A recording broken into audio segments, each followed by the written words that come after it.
আজকে ছিল শনিবার আর আমি সকালবেলায় আজকে বাড়িতে এসেছি, এসেই চলে গেছিলাম আমাদের গাছে কতগুলো মুকুল এসছে সেটাই দেখতে, কারণ আগের বছর তো লিচু হয়নি, এবছর কি কি হলো কি না হলো সেটাই দেখার ছিল। বিকালবেলা থেকেই ব্লগটা আমি স্টার্ট করলাম।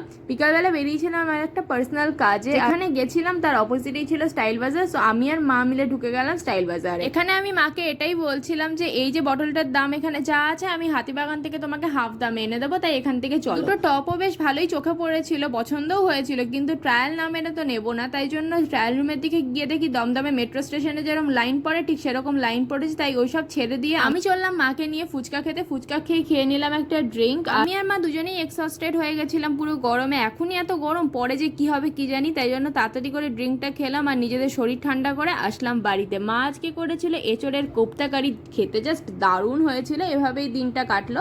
দেখা হবে নেক্সট মিনি ব্লগে। Till then by.